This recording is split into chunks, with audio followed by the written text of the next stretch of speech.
Today we're talking about Jordan. So when we did Hilchos Shemitah, we talked about the northern and southern borders of Eretz Yisrael. I'll get a little bit to that at the end over here, but today we're talking about things on the Hayarden. It happens. I scheduled it for now because it has to do with the parshas that we're going through. You'll see, but it really has nothing to do with that. Okay, so like this. We're not going to talk about Shemitah. We'll talk about other things. Okay. So it goes like this. The Jordan, the Torah says that there's mitzvahs hatruis ba'aretz, and those mitzvahs hatruis ba'aretz include also the things that are what's considered Eivah Hayarden, which we're going to talk about, are also included in the mitzvah hatruis ba'aretz. Okay. Now there's an nafkamina, particularly for Shemitah, between what was captured by Arlah Mitzrayim and Arlah Bavel. That's not for today, okay? But there's such a thing that Eivah Hayarden has the dinim of Eretz Yisrael for the regular mitzvahs of Tluis Baretz. Okay, the Jordan River, which you could see, it's on the side of Eretz Yisrael, running right down north to south. The Jordan River is the border between the modern countries of Israel and Jordan, okay? But what we're going to see is that, so Eivah Hayarden means the other side of the Jordan River. But what we're going to see is that there are parts of Jordan that are not Eivah Hayarden, and there are parts of Eivah Hayarden that are not Jordan. Okay, so the modern country of Jordan isn't the same thing as what's Eivah Hayarden. Okay, so like this. When in the days of when Yidden came to Eretz Yisrael, in the times of Moshe and Yeshua, there were a bunch of countries living on the other side of the Jordan River. Okay. In the most south part of it is where Edom lived. Okay, and north of them, sorry about that. And north of them was Moav. Okay, north of where Edom lived was Moav, and the northern border of Edom, of Moav is Nachal Arnon. Okay, it's actually in this map that you see here. It's actually called Nachal Arnon, but most people assume that in fact it is that thing called Wadi Majub. Okay, I don't know what that means, and that is like this. The pasuk says, "So ki Arnon gevul Moav bein Moav bein Hamoiri." So the Arnon is the border between Moav and Amori. Okay, whatever Arnon is, we'll see. Now we're going to see, and that is, and the pasuk also describes ve'esher hanacholim asher natal sheves arv nishal gevul Moav. So there was this esher, there was like a waterfall from the Nachal that came to the border of Moav. And Rashi says is that with these mountains there were these high mountains with a wadi, a nachal running in between them. A nachal means something that runs only when it rains. A nachal running in the middle, and the mountains were so close to each other that you could mamish talk one to another. There was this raven. Okay, you could mamish talk to another from one person to the other side. They were so tall, which is exactly what goes on in Wadi Majib. Okay, these are pictures from that part from this Wadi Majib, from Nachal Arnon, where you can see the mountains are so tall, but the mamish touching each other. There's just this narrow raven in between it, and in the middle is running this Nachal. Okay, the Nachal runs in between exactly what the pasuk Rashi describes. That's what this is, Nachal Arnon. Okay, so Moav goes the northern border of Moav. For now is the northern border is Nachal Arnon. Okay, then the truth is that Moav originally owned land that was above Nachal Arnon also, but that was taken by Sichon.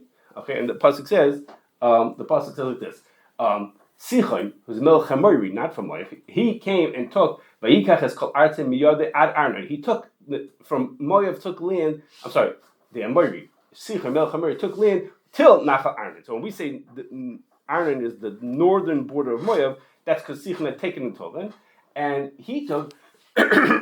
So eventually, since Sichon took that land away from, Yidden weren't allowed to take the land from Moav, but since Sichon took the land away from Moav, so Yidden were allowed to take that land away from Sichon. Okay, the land of Sichon, which is over here, all the way until Nachal Yaboik, which is the Zarka River. Okay, that's the river up higher up, which is actually in this map also called Nachal Yaboik for that reason. Okay, so the Yidden weren't allowed to take the land of Moav, but Sichon had taken away the land from Moav, so Kaiser was allowed to take that land from him. They took it all the way up until Nachal Yabik.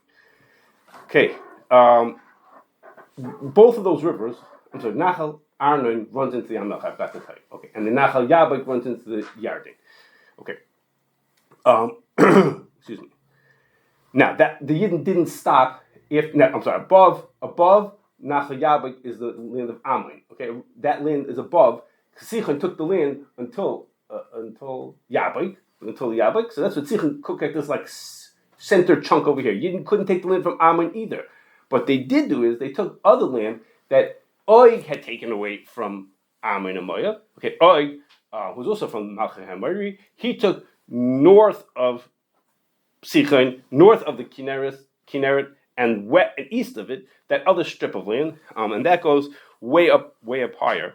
And the Yidden also captured that land. So they captured the Moab land, the Sichon land and the Og land. They took those lands. They didn't take Ammon or Moab or Edom. Those ones they couldn't take, but the ones they took. So if you look at over here, so Ever Hayarden now is the lands of Sichon and Og. What? And Midian. In Midian, I don't know what that is. So the land of Sichon and Og. Sichon and Og are on. Sichon is in Jordan. The land of Og, parts of it maybe are, but parts of it are not. They go up into Syria, okay, all the way up to Har Hermon, which is way up north. And that is showed over here. So those parts are considered Ever Hayarden, and they have the din of Eretz Yisrael from Mitzvah Tluis Barat. Now, the din is that if a guy owns land in Eretz Yisrael and he works the land and he harvests the fruit and does everything to the land, it's not Chayiv Mitzvah Tluis Barat. So it means is that in practice the things from the land of Sichon are not going to be Chayiv in Terumah Ma'asos or have the Mitzvah Tluis Barat because the people who live there are not Jewish. Okay, so they do all the work. So stuff that they harvest and they make and they produce is not going to be Chayiv in Terumah Ma'asos. In the land of Og, there will be, because the land of Og, parts of it are in what's considered nowadays Eretz Yisrael, the land of Israel, the political borders of Israel. There are Yidden living there, like in the north, in Golan. Okay, that's all part of Og. The land of Og, it's Ever Hayarden. Technically, it's Ever Hayarden. Ever Hayarden has the Eretz Yisrael, and assume Yidden take care of the land, which in those places they do. Those things are chayiv in Ever Hayarden is Scottish. Now. It has a difference of Terumah Ma'asos. Whether technically it's Oil Mitzrayim or Oil Bavel is not relevant to us. For Terumah Ma'asos, it's the same. For Terumah Ma'asos, it's chayiv in Terumah Ma'asos. Whether it has kedusha, I don't know. Whether it's Oil Bavel for Shemitah, I don't remember. But for us, for Terumah Ma'asos, those things are chayiv in Terumah. But Eretz Sichon is technically also if the Yidden living there. You know what I mean? If Chabad of Amman would open, I don't know if Amman is in Eretz Sichon, if they have a garden in their backyard, they're chayiv in Terumah Ma'asos. Okay, there aren't Jews living there, as far as I know. Okay, so that's for Terumah Ma'asos. Now, this din that we care whether who did the Gemar Malacha, whether the Yid harvested and did that kind of stuff, that has to do with Terumah Ma'asos. Okay, but does not make a difference for Arlah. Okay, for Arlah, there's a difference between Eretz Yisrael and Chutz Aretz. Eretz Yisrael and Chutz Aretz both have the dinam of Arlah to them. But the difference is that in Eretz Yisrael, Suffolk Arlah is Asr, and in Chutz Aretz, Suffolk Arlah is Mutter. The din of Arlah does not depend on who works the land. It makes no difference. Arlah is Asr anyhow. Now, there's a interesting thing. What I just told you, among other things, it says in the Rambam, okay? In Hilchos Ma'aser Sheini. And the Beis Yosef says, I don't know what to tell you. He says, but why? How come the Rambam in Pirush HaMishnah says, that if stuff grows in a guy's land, it's not considered Eretz Yisrael. It's not considered. It doesn't have the din of Arlah from Eretz Yisrael if it grows in a guy's land. He says, I don't know what to tell you, because in Rambam in Mishnah Torah he says it does, because it doesn't depend on who owns the land. It depends on where it grew. He says, how come Pirush HaMishnah says not that? So just for whatever interesting that it is Rav Kapach in his Pirush HaMishnah, in his translation of the Pirush HaMishnah. Of course, Pirush HaMishnah is written in Arabic, and Rav Kapach did a more recent translation of it. He says, well, guess what? He says, if you look at the Pirush HaMishnah that the Rambam himself edited, he crossed out the word that says it does not apply when it belongs to a guy. He crossed out that word that says, yes, it does apply to a guy. Okay, so the Beis Yosef Kasha, in his Pirush HaMishnah, it said that doesn't, and he says I don't know what to tell you because in the Mishnah Torah it says that it it is considered Arlah's Eretz Yisrael, but the Pishra says it's not. The Rambam himself realized that, and he crossed it out in his own handwriting, crossed out this thing that it doesn't, and said, like it says in Mishnah Torah, that it does. Okay, so interesting.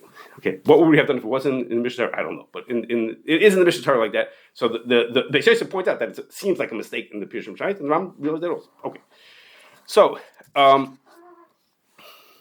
so that means if we have fruits that grow in Hayarden, in Eretz Sichon, or in Eretz Oig, in any of those places, that stuff is going to have the din of Suffolk Arlah is going to be usher in those places.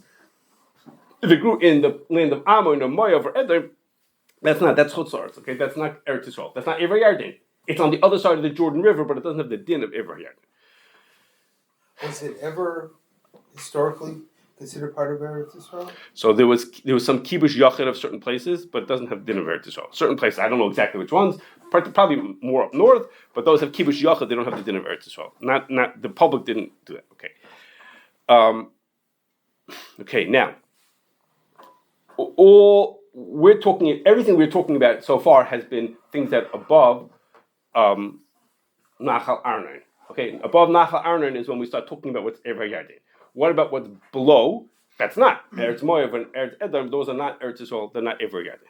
Now, there was a takana. There was a takana in Mishnayos that a person should be mafresh trumas and from the four. It mentions in the Mishnah 4 places near Eretz Yisrael, and they are Ammon, Moav, Bavel, and Mitzrayim. Okay, so that means Ammon and Moav. That's we know what those are. Bavel is off the map, and Mitzrayim is sort of to the left. You can't see it. Okay, so there was such a takana. There's a machlokes. The Rambam says that it's dafka for those 4 countries. Those 4 countries had this takana. Most Rishonim don't agree with that. Most Rishonim say that it wasn't just for those 4 countries. Those 4 countries means it's places that are close to Eretz Yisrael. That would mean is Mitzrayim and Saudi Arabia and Jordan and Syria and Lebanon. All these places that are next to Eretz Yisrael would be included. It was close to Eretz Yisrael, so it was close to what people who really had to be offered Trumas and Meisos. So that's the most Rishonim hold that it applies to all countries that are nearby. Had this takana to be offered Trumas and Meisos. Lamaisa, even though there's such a din, it's a Mishnah. Even so, everybody agrees that nowadays that takana does not apply. Okay, that takana no longer applies, and different reasons are given. One that I remember is it's only at a time when people could eat truma, when they knew how to keep themselves tahar. You could eat the truma, so they said be mafresh truma and then eat it like that. Nowadays that we don't have any tara, so we don't keep this takana. Okay, so that means we don't this takana haga. It says what bad things about people who paskin from a Mishnah. So if you just know the Mishnah says that there's a chiyuv trumas meisos in those places, you're going to make a mistake. Okay, it's not true anymore. No such takana. Okay, so stuff that grows in those places is considered chutz la'aretz, no trumas meisos, no shmita, no arlah, etc. Like that. Okay, now, so far we did what's these areas on the other side of the Yarden. The question is how far east does this go? Hayarden means the other side of the Jordan. Well, we can go all the way to India if we want to. How far east does it go? Okay, so the answer is I don't know, but I don't really know. But like this, this is a map from the Journal of Water Resource Development. Okay, International Journal of Water Resource Development, and it shows you where things grow on the other side of the Yarden. Okay, so it shows that in what's called the Jordan Valley, that's right up alongside the Yarden, things grow, and this called the highlands. I guess it's mountainous area to the east of that, and that show you in the map here also the strip of land of what's considered the highlands. That's where stuff grows, and then beyond that, the rest of Jordan is a desert. Okay, you can see here that the whole rest of the thing is a desert. So there's nothing growing there. So we don't have to worry exactly where the east is. Where the end of the east is, I have no idea. Okay, I don't know where the end of the east is. How far does Hayarden go eastwise? Honestly, we have some ideas how far it goes north and south, but east we don't really know. But it's not really so relevant because I assume the highlands and the Jordan Valley are all close enough to Eretz Yisrael that they are part of Hayarden in the right places. But how far east? Sort of it goes at the end. The end of the highland, I assume it's over. Okay. Now, let's move to a different angle of this question, and that is like this: which of these places that I just mentioned to you should keep 1 day of Yontif or should keep 2 days of Yontif. So, so in order to explain, to get to that, to figure out which days, who keeps 1 day Yontif and who keeps 2 days of Yontif, there's a machlokes that lots of people bring, machlokes Rambam and Ritva. And that's like this.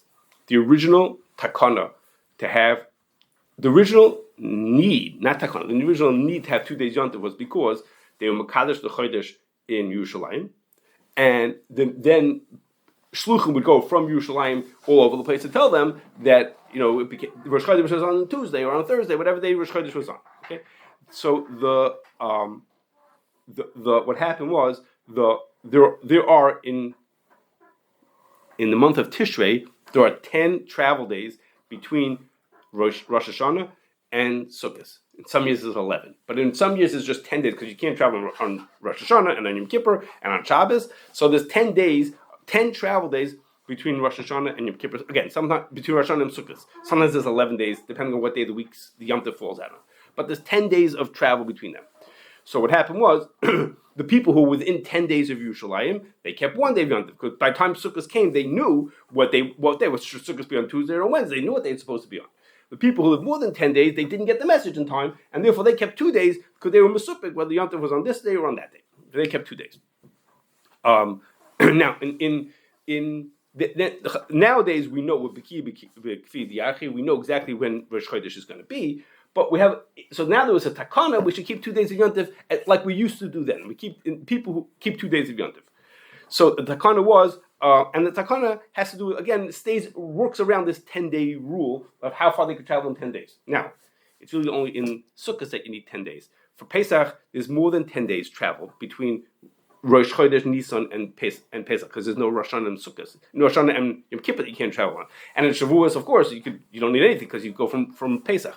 But the takana is stuck, that it should be, the 10-day rule stuck since in Tishrei, you have only 10 days of travel. So that's the rule of 10 days of travel. And I'm going to get a little bit later what that means, 10 days of travel. Okay, a little bit. Okay, so now the Rambam says like this. The Rambam holds that what Chacham said was any place that everybody keeps 2 days Yom Tov, except if at the time when they used to be Mekadosh Chodesh for real, Yidden lived in a certain city, and that city was in 10 travel days from Yerushalayim. So we want to go to a place, we want to say, how many days of Yom Tov should they keep in Bnei Brak? You say, well, Bnei Brak were people living there when they were Mekadosh Chodesh. You say, yes, people were living there. Okay, is it within 10 days of travel from Yerushalayim? Yeah, it's within 10 days. They should keep 1 day of Yom Tov. How about in Chicago? Well, it's more than 10 days, and nobody was living here. No Yidden were living here, so we keep 2 days. Okay, that's how the Rambam learns that you split it up. You have to look, if it's a place that has Yidden were living there, and it's within 10 days of travel, then you keep 1 day Yom Tov. Okay? What happens if we're not sure? I'm going to get that in a second. In other words, according to that, some place in the middle of Eretz Yisrael where had there been people there, they would easily the shluchim would have got there. But since nobody was there, they have to keep 2 days. Yes, exactly. Nobody else like that. The Rambam holds like that. I'm saying, but nobody does that today, right? I didn't say we passed. You can make a new village, somebody that wasn't there. Oh, so it's a question. So we're going to get to in a second what to do if you're not sure. Okay, right now you wouldn't know, but I know because there's a new yishuv they're building in the middle of the desert. One of the Rambam's examples, if let's say you go to a desert and you build a city, like they're building right now in Kasif, it's called. Okay, a city in the middle of the desert, in Eretz Yisrael, or we think in Eretz Yisrael, in Kasif. So Rambam says if you go to a place like that, you keep 2 days Yom Tov. Right. So according to Rambam, in places, we'll talk about in a second what do you do if you're Mesupit. But if the Rambam says if you go to a place, you keep 2 days Yom Tov. Correct. But the Ritva says, that's what the Rambam says. The Ritva says, logically, that's how the takana was made. We should keep 2 days where they didn't have 2 days, where they were keeping 2 days until now. But like the way the Rambam says it, he says that's a logic of a takana. But takanas chachamim work not only with logic; they have a structure to them. And the structure was in Eretz Yisrael you keep 1 day, in Chutz La'aretz you keep 2 days. So the logic had to do with could you get there in 10 days, and did you live there? But the structure is that in Eretz Yisrael is 1 day, and Chutz La'aretz is 2 days. Okay, so you were about Kasif? No, in Kasif you keep 1 day. Okay, that makes a difference because it makes a difference. There in Eretz Yisrael you keep 1 day, and in Chutz La'aretz you keep 2 days. That's how the Ritva says. Okay. Now, the Shari Tshuva in Hilchos Yom Tov brings from a Mari Tatz that says that in Ever Hayarden they should keep 2 days of Yom Tov. Okay, he says first of all, the din is like the Rambam. He holds the din is like the Rambam that it depends on did Yidden live there and was it within 10 days of travel, And he also holds, that's his first thing he says, and the second thing he says is that if you're not sure, he understands that the Rambam paskins that if you're not sure whether Yidden lived there or not, you should keep 2 days. He says, so in Hayarden, we don't know which places Yidden lived. We have no idea which places Yidden lived in, so you should keep 2 days. You should keep 2 days of Yom Tov. That's what Shari Tshuva means. Most of the Achronim don't agree with that. Okay, and they say first of all they think we pass like the Ritva, that it depends on Eretz and Chutzars. It doesn't depend on the way the Rambam says it. That depends on within 10-day travel like that. And second is they understand within the Rambam a nuance that the Maritatz doesn't say. The Maritatz just says is if you're Mesupik, keep 2 days. They say like this: if you're Mesupik and you're in Eretz Yisrael, most places in Eretz Yisrael Yidden did live. So if you're Mesupik and you're in Eretz Yisrael, you keep 1 day.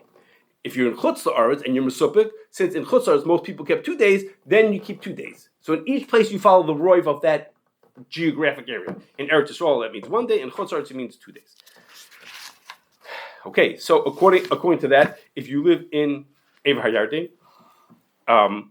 north of Arlah, you keep 1 day of Yontif because it's considered part of Eretz Yisrael. Again, according to Ritva, it depends on Eretz Yisrael Chutz La'aretz. This is Eretz Yisrael. So if you live in the Golan Heights, according to this, you keep 1 day of Yontif. Okay, according to most Achronim things like that, like the Ritva, you keep 1 day of Yontif. And now we come to our problem, and that's like this. All of this to do wasn't so, maybe I don't know how relevant it was, but it became very relevant in 1949. Okay, the very last part of Israel's War of Independence, which was in 1949, was capturing of Eilat. Okay, it wasn't a war. Okay, I can't say it was a war because they walked in and the bad guys just walked out. Okay, they said, "Okay, you can have it." Okay, there was nobody living there. Okay, it was an empty place. There was a couple of people there. It wasn't a big deal. It was the very last part of the War of Independence. It wasn't even a war really, and the Jews took over that part of that land. It was a genocide. It was what? No, it wasn't. They just let them go. No, there was nobody there. It was almost a handful of people, or whatever. I don't know, a handful, but mamash like a very small. There wasn't anybody living there really, and that was in there. Now, okay, let's pause for a second and look at like this. Okay, this is a slide back from when we learned Hilchos Shemitah. Okay, you'll see it's a different style. Actually, it's the same green, but it's a different style. Okay, this is when we learned Hilchos Shemitah. Okay, these are two maps. Okay, you can look back at the names if you want to the names. Okay, two maps of where they think the southern border of Eretz Yisrael really is. Okay, the Torah tells us that it's between the southern border goes from Nachal Mitzrayim, which is Wadi El Arish. That's what's on the left. You see there, and the border on the southeast is at the bottom of the Yam HaMelech. That's the yellow dot you see on the right side in both these maps. And the Torah tells us exactly what lands it bangs into, what cities it bumps up and down in between. It's not a straight line, it like bumps up and down. So there's different cheetahs you'll see here in these maps, different cheetahs about exactly where the line is supposed to be. Okay? But basically, everyone thinks that really the border is something around there. Okay? I mean, the Torah tells you that it goes from the bottom of the Yam HaMelech to Wadi El Arish, I mean, the Nachal Mitzrayim, and exactly where it goes bumps in and here and there. It's a little like that. Okay? But so that's, most people think that in truth, the southern border of Eretz Yisrael is actually pretty north. Okay, it's pretty high up. Okay, it's not so far down. Okay, because I'll show you the map, a bigger map in a second. But the question is, this is Rambam says like this is Rambam, and the Rambam says talks about he says he's not talking about Shemitah at all. He's in Kiddush HaChodesh, and he talks about that like if it's more south from 30 degrees. I don't know if it's latitude or longitude, and 35 degrees is between 30 and 35, as if like those are like the lines of Eretz Yisrael. He's not talking about Eretz Yisrael at all. He's not talking about Mitzvah Tzulis Baritz at all. There are people who say, well, you see from here that maybe Eretz Yisrael goes all the way south till 30 degrees. 30, Rambam dealt with degrees? Yeah. You can figure out degrees without a GPS also. Yes, correct. Yeah, it's the same degrees that we use nowadays. Exactly the same thing. And so it goes like this. So this is a map of Eretz Yisrael. The green that you see, that's everyone agrees that's part of Eretz Yisrael. Okay. Then when you get to the bottom of that green are those different questions of exactly how the line gets drawn on the bottom. Okay. Well, whatever those different cheetahs are, it's according to one. It's not important which one it is for us. Where's Beersheba? Where's Beersheba? Beersheba's here. Beersheba. Okay. So, but then if you look down the bottom, there's a line there with a 30th degree of, again, I don't know if it's latitude or longitude, it goes across. Okay. Latitude? Yeah. Okay, I don't know which one's called. Fine, latitude. So that space in the middle, what's orange in this map, what's orange in that map, that's the question. That's what people say, l'chumra, they treat that as Eretz Yisrael. Particularly, it comes up for Shemitah, it comes up for other things also, that they treat that as that. But under the 30th degree latitude, there isn't a question that that's not Eretz Yisrael. Again, in truth, it's much higher than that, like 40 miles higher than that, way up higher where the top of the orange is. But l'chumra, whoever is machmir says, okay, to 30 degrees you could be machmir because of this Rambam, again, who wasn't talking about mitzvah Torah's parts. But Eilat is below that, okay? Eilat... Yellow? What's yellow? Yellow is parts of having to Eber Hayarden that might be included in this section also, okay? But it's not, but the 30 degree, under 30 degrees is for sure for all mitzvah Torah's parts. Nobody thinks that there's mitzvah Torah's parts under 30 degrees. So in Eilat is for sure not part of Eretz Yisrael for mitzvah Torah's parts. So when people first started living in Eilat and asked the questions about whether they should keep 1 or 2 days Yontif, they asked the Shaila, and you see the Jews that were all written in one was written in before Rosh Hashanah, one was after Rosh Hashanah of that year of 1949. Okay, they were right. The Jews were written right then because that's when people had a Shaila. They wanted, what should we do? Should we keep 1 day Yontif, 2 days Yontif? So the Tzin Abishal at the time said, keep 2 days. Keep 2 days. It's a chutzart. That seems like the most obvious choice would be to keep 2 days Yontif. For all other mitzvahs we consider it to be chutzart. If you think you should keep 2 days of Yontif. Travel-wise, how many? I'm getting to travel in 1 second. That's why I'm going to talk to you about travel in a second. Okay, that's what you think. So then came along in Tzitz Eliezer, and he has a whole idea. He says he has rayas from Tanakh that Eilat was actually a kibush Rabbim and it's considered part of Eretz Yisrael. Okay, there's a lot of questions on what he says. A lot of questions on his rayas, whether Eilat means what we call Eilat nowadays, and whether it was a kibush Rabbim. All kinds of questions about that. Well, argue it's Mrs. Tlusavar's also. No, he doesn't. No, because he doesn't do it for mitzvah Torah's parts. Just for this thing for keeping Tuesday out there, it's a very unusual thing. And so it's very. I shouldn't say it. I don't remember what he says about mitzvah's parts. But for everybody else, for mitzvah Torah's parts, considers the chutzars. So to say that dafka to this we should consider Eretz Yisrael is very hard to understand. But then comes along. I forgot to tell you. Sorry, I forgot to just an interesting quirk over here. Rabbi Tzina B'Shol says that I think you should keep 2 days Yontif. He says, but if you're from a lot of people, he says I know a lot of people keep only 1 day Yontif. He says so if you're from Eretz Yisrael and you go to Eilat for Yontif, right, you go for vacation to Eilat, you could keep 1 day Yontif. Because usually you can't keep 2 days. You can't keep 1 day in your chutzlars because life is good. It looks strange. Everybody's keeping 2 days. How are you keeping only 1 day? He said, but here so many people keep 1 day anyhow because they hold like the other sheet. So don't worry about it. That's fine. You can keep 1 day. So if you go visit from Yerushalayim, you go to Hayarden for Yontif. He says you can keep 1 day. Even I think you're supposed to keep 2 days if you live there. But you're from Eretz Yisrael, so you're only doing it because of the people who live there. Well, the people who live there, a lot of them keep 1 day anyhow. So you're off the hook. You're good. Okay, I just said interesting. Anyhow, so.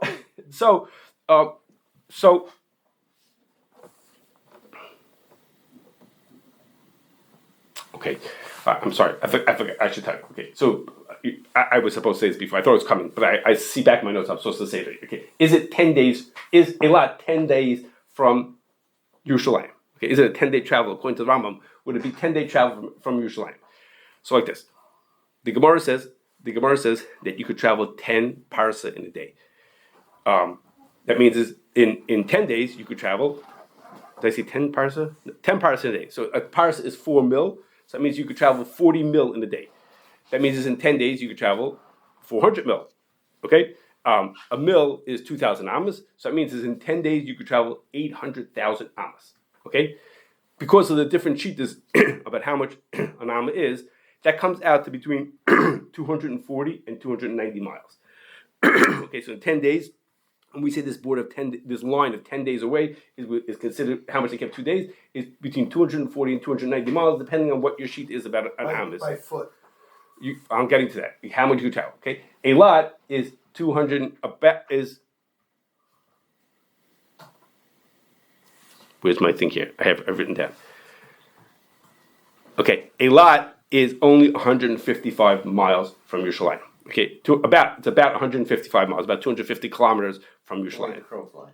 What do you say? The way the crow flies. If you drew a straight line, it's only 155 miles. So you say, 10 days. That should be within 10 days of Eretz Yisrael. So in Tukachinsky in Sefer Eretz Yisrael says, that's not how you measure it. He says the travel from Yerushalayim to Eilat in the days of Chazal, it's through a desert, okay, and it's mountains, okay. He says it takes way longer than 10. It would take way longer. He says it's equivalent.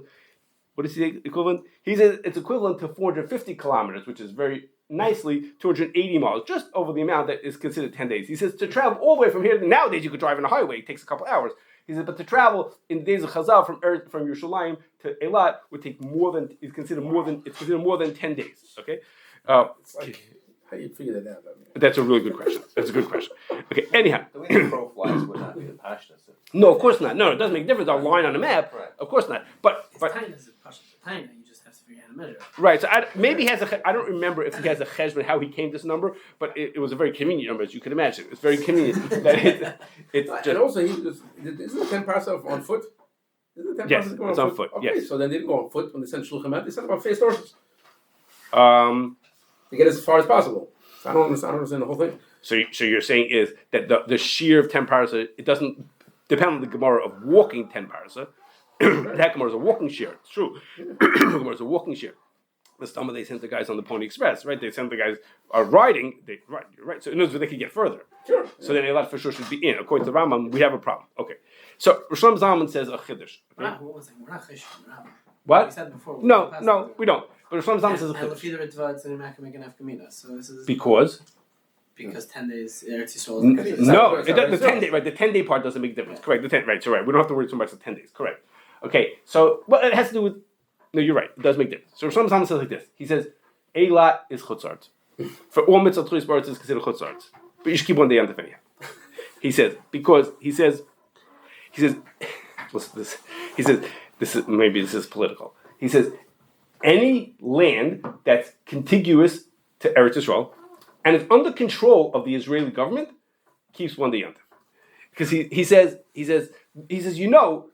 when they made this rule that it should be dependent according to the Ritva, that it depends on Eretz Yisrael or Chutz La'aretz, he says that's not a rule that depends on practical things. It doesn't depend on the truth. The truth has to do with 10 days of where the shluchim got to and this and that. So why did they come up with this rule Eretz Yisrael and Chutz La'aretz?